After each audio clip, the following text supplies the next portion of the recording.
खाक से माथे उठा लिए, आओ कि हमने खाक से माथे उठा लिए, अब हमको मकान वाला मकान की कोई फिक्र नहीं।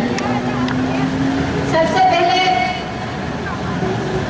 मैं सलाम पेश करना चाहती हूँ उन बलूच शहदा को जिन्होंने बलूचिस्तान की आज़ादी और अपनी नाम को नामूस की हिफाजत की खातिर अपने अजीम जानों का नजराना पेश किया।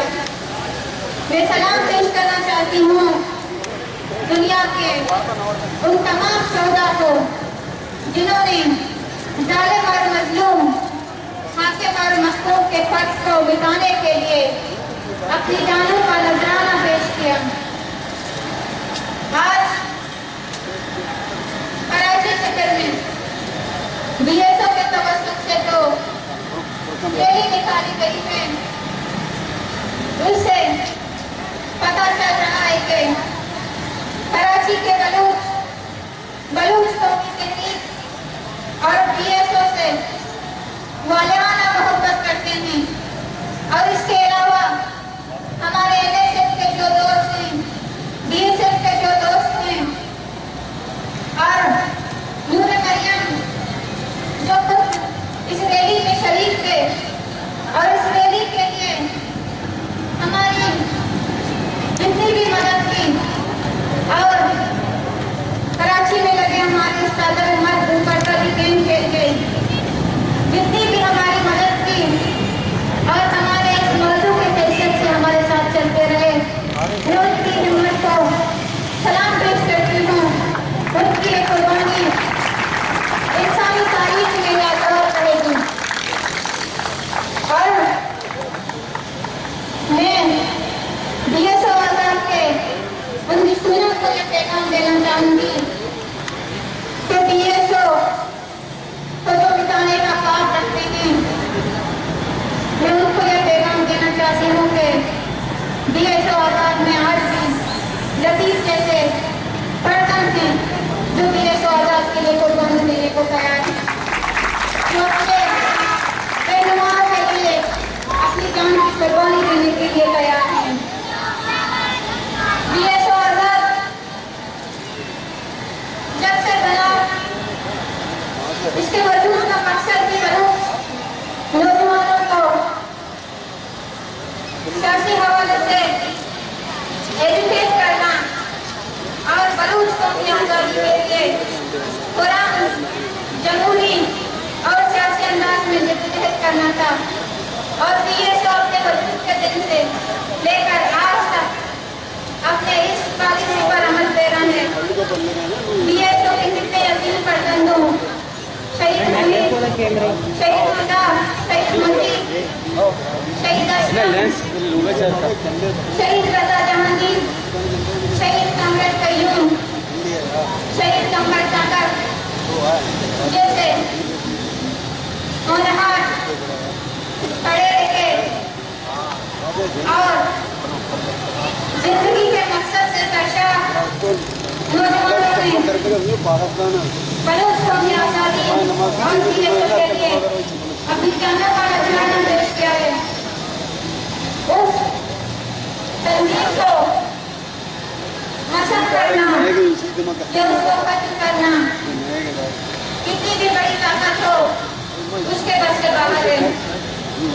BSO आजाद और बलूच को एक नजरियाती जंग कर रहे थे जो दुनिया के हर कोने में बसे इंसानों के लिए इंसाफ, बराबरी और इंसानी हक चाहते हैं।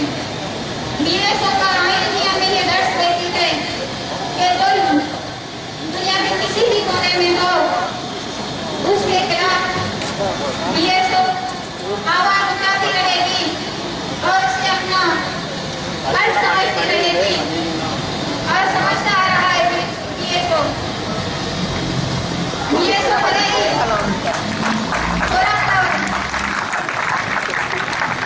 जमहूरी अंदाज में जद्दोजहद करती आ रही है, लेकिन हमेशा से पाकिस्तान इसमें कहर बरसाती रही है, क्योंकि मैं समझती हूँ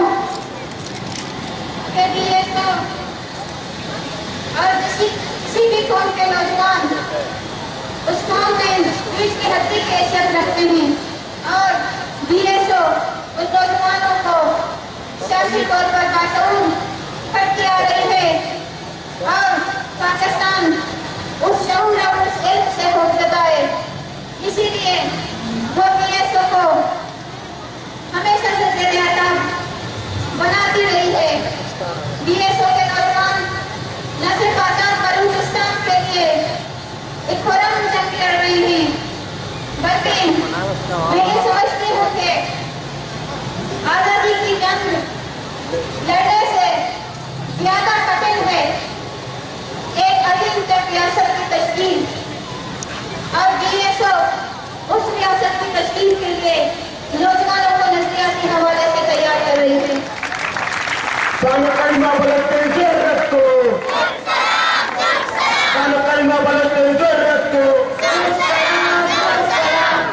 पाकिस्तान उसके हुक्मरान बालियां फेंकते दिखे और जो बलूच जो मादरे वतन से गद्दारी कर रहे हैं, तो पाकिस्तान से ज्यादा आजाद बलूचिस्तान से खाए भी दोबारा ये कहती हैं कि बलूचिस्तान पाकिस्तान का अटूट अंग है। हम नहीं समझते कि बलूचिस्तान कभी पाकिस्तान का अंग रहा है।